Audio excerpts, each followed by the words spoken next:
আসসালামু আলাইকুম সকল বন্ধুদের রমজানের শুভেচ্ছা জানিয়ে এক স্পেশাল ইফতার, যা কিনা ঈদ স্পেশালও বটে, এক রেসিপি শেয়ার করছি।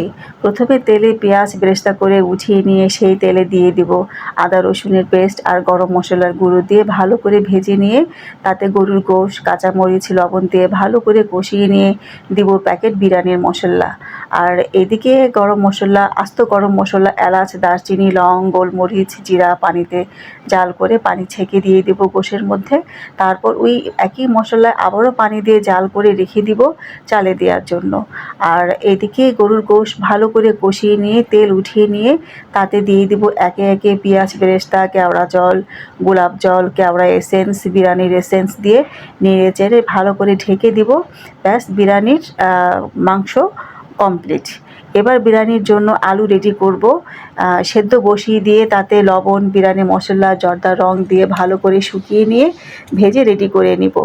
আর এদিকে হাঁড়িতে তেল পেঁয়াজ দিয়ে কাঠবাদাম আর কিশমিশ ব্লেন্ড করে হাঁড়িতে দিয়ে ভালো করে ভেজে নিয়ে অ্যাড করে দিব গরম পানি আর গরম মশলা জাল করা পানি, যতটুকু চাল তার ডাবল পানি।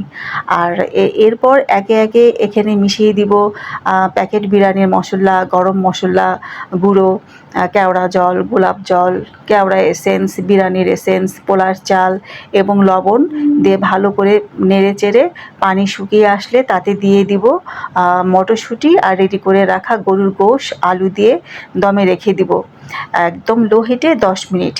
তারপর ঢাকনা উঠিয়ে কাঁচামরিচ আর দিব কেওড়া জল, গোলাপ জল, কেওড়া এসেন্স এবং বিরিয়ানির এসেন্স সব একসাথে মিশিয়ে বিরিয়ানির উপর ছড়িয়ে দিয়ে এবার বেরেস্তা রেডি করব।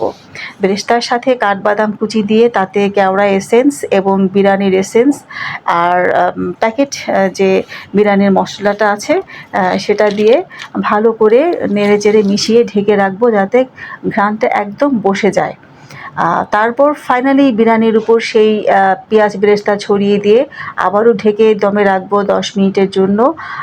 আলহামদুলিল্লাহ, এত মজার এক রেসিপি যা কিনা আমরা সবাই মিলে ইফতারিতে খেতে পারি এবং ঈদের দিনে তো বটেই।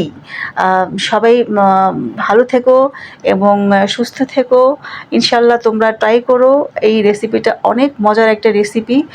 আশা করি তোমাদের কাছে ভালো লাগবে। আল্লাহ হাফেজ।